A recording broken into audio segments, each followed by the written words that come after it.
আসসালামু আলাইকুম সুপ্রিয় দর্শক, সবাই কেমন আছেন? নিশ্চয়ই ভালো। আমিও আপনাদের দোয়ায় ভালো আছি। আজকে যে ভিডিওটা আপনাদের মাঝে উপহার দিতে যাচ্ছি, যারা নতুন ইউটিউব চ্যানেল খুলেছেন, যদি 10টি ভুল করে থাকেন তাহলে আপনাদের বা আমাদের যে নতুন ইউটিউব চ্যানেল যারা খুঁজছি তাদের আইডিটা একেবারেই শেষ।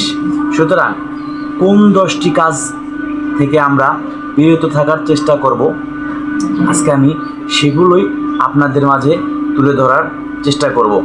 অবশ্যই ভিডিওটি স্কিপ না করে সম্পূর্ণ ভিডিওটি ফুল দেখবেন, নইলে কিন্তু কিছুই বুঝতে পারবেন না এবং জানতেও পারবেন না যে কোন 10টি ভিডিও ভুলগুলি আপনারা শিখতে যাচ্ছেন। নাম্বার 1 হচ্ছে 10 নাম্বার স্প্যাম করা। এই স্প্যাম করা হচ্ছে কি, একই ভিডিও বারবার প্রয়োগ করা। এগুলো থেকে বিরত থাকতে হবে, কেননা যদি আমরা স্প্যাম করি তাহলে আমাদের শখের ইউটিউব চ্যানেলটি কখনোই গ্রো হবে না। নাম্বার 9 মিস টাইটেল, মানে আপনি ভিডিও তৈরি করছেন একটা আর টাইটেলে লিখে দিচ্ছেন আরেকটা। এগুলোর কারণেও কিন্তু আপনাদের এই শখের ইউটিউব চ্যানেলটি রিচ ডাউন হয়ে যাবে এবং ইউটিউবের যে অ্যালগোরিদম আছে তা কিন্তু আমাদের রিচগুলো ডাউন করে দেবে এবং এই চ্যানেলটি গ্রো হতে দেবে না। টাইম মেনটেন করা।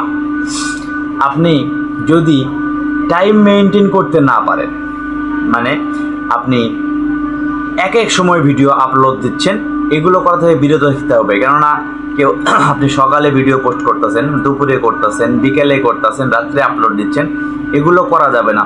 যে কোনো আজকে সন্ধ্যা 6টায় যদি ভিডিও আপলোড দেন, ঠিক কালকে সন্ধ্যা 6টায় আপনাকে আপলোড দিতে হবে।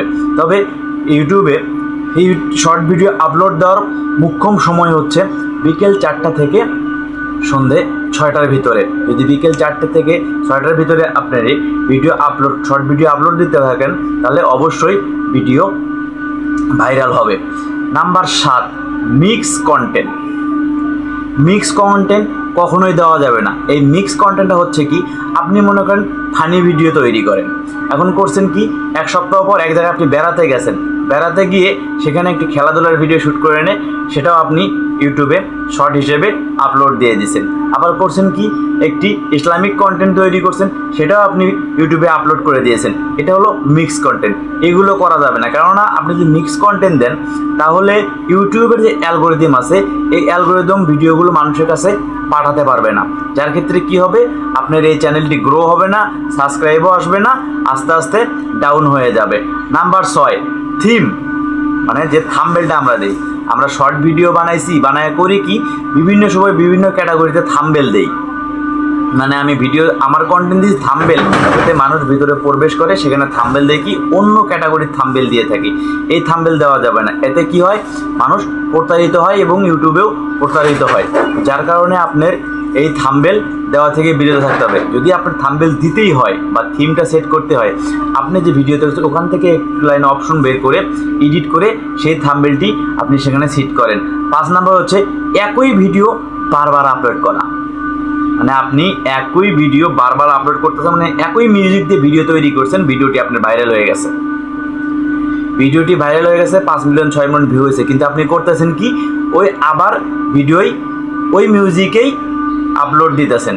এগুলো না করে করবেন কি, মিউজিকগুলো অন্তত চেঞ্জ করে ভিডিওগুলো পোস্ট করার চিন্তা করবেন। নাম্বার 4 ভিডিও ডিলিট করা।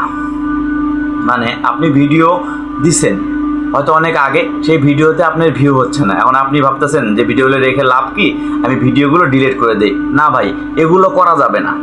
যদি একান্তই আপনি ভিডিওগুলোর মনে করেন যে সমস্যা, তাহলে হয় পাবলিক করে রাখেন, না হলে আনলিস্ট করে করেন। কেননা যখন আপনি ভিডিওগুলো ডিলিট করবেন তখন ইউটিউবের যে অ্যালগোরিদমে আপনার ভিডিও পোস্ট করতেছেন কখন কোন সময়, এগুলো যে একটা ডাটাবেস আছে, এই ডাটাবেস থেকে যখন এগুলো হারিয়ে যাবে তখন ইউটিউব আপনার ভিডিওগুলো মানুষের কাছে পৌঁছাতে পারবে না। আপনার শখের আইডিয়াটা কি হবে, ধীরে ধীরে ডাউন হয়ে যাবে, আর সামনের দিকে এগিয়ে নিতে পারবেন না, সাবস্ক্রাইবারও আসবে না। নাম্বার 3 একই মিউজিক বারবার ইউজ করা। এগুলো করা যাবে না। নাম্বার 2,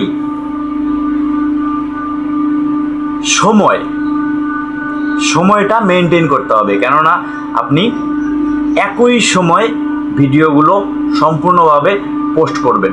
কেননা আজকে যদি আপনি সকাল 6টায় ভিডিও করেন, তাহলে পরের দিনও সকাল 6টায় আপনার ভিডিও দিতে হবে। যখন আপনি এইগুলো ঠিকভাবে করতে পারবেন, তখন কিন্তু 100% আপনার এই চ্যানেলটি ভাইরাল হবে এবং ভিডিও ভাইরাল হবে।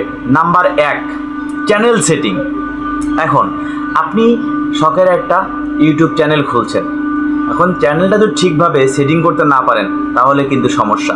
সেটা হচ্ছে কি, আপনি মনে করেন ছোট শিশু বাচ্চাদের জন্য ভিডিও তৈরি করতেছেন, এখন সেই ভিডিও যদি আপনার বড়দের কাছে যায়, তাহলে কিন্তু ভিডিওগুলো দেখবে না। আবার বড়দের ভিডিও যদি ছোট বাচ্চাদের কাছে যায়, তাহলে কিন্তু সেই ভিডিও তারা দেখবে না। সুতরাং যখন ভিডিও পোস্ট করবেন, তখন 100% খেয়াল রাখতে হবে যে আসলে আপনি কোন ক্যাটাগরিতে ভিডিও পোস্ট করতেছেন, এবং আসলে সেগুলো ছোট বাচ্চাদের জন্য তৈরি করছেন না বড়দের জন্য তৈরি করছেন। যদি বড়দের জন্য তৈরি করেন, তাহলে বড়দের যে অপশনগুলো আছে ওটাই আপনি চালু রাখবেন, আর ছোটদের দিলে ছোটদের। সুতরাং এই যে 10টি ভুলের কথা বললাম, আশা করি আপনারা এই 10টি ভুল কখনোই করবেন না, যাতে করে একসময় কি করবেন, যদি এই ভুলগুলো করে থাকেন, তাহলে এই শখের আইডিটা আপনাদের বাদ হয়ে যাবে এবং আপনার কাজ করা থেকে ছেড়ে দিবেন। আরেকটা জিনিস হচ্ছে কি, এই যে ইউটিউবে 2 মাস আপনি কাজ করলেন, তারপরে কি করলেন, কাজ করা ছেড়ে দিলেন, এটা করা যাবে না। কেননা প্রতিনিয়ত অনেকেই ইউটিউব চ্যানেল খুলছে এবং লক্ষ লক্ষ ভিডিও আপলোড হচ্ছে। এখন তাদের সঙ্গে তো আপনার পাল্লা দিয়ে ভিডিও দিতে হবে, যদি না দেন তাহলে কিন্তু আপনি প্রতিযোগিতা করতে পারবেন না, আর এই প্রতিযোগিতা করতে গেলে নিয়মিতই আপনাকে কাজ করতে হবে। সুতরাং কোনো খেয়াল কোনো দিকে না করে প্রতিনিয়ত ভিডিও আপলোড করেন। আর এই 10টা ভুলের ভিতরে কে কোন ভুলটা করছেন অবশ্যই কমেন্ট বক্সে জানিয়ে দেবেন। ধন্যবাদ সবাইকে। অবশ্যই ফুল ভিডিও দেখে স্কিপ না করে ফুল ভিডিওটি দেখবেন, এবং যদি চ্যানেলে নতুন হয়ে থাকেন অবশ্যই চ্যানেলটি সাবস্ক্রাইব করে দিতে ভুলবেন না। ধন্যবাদ।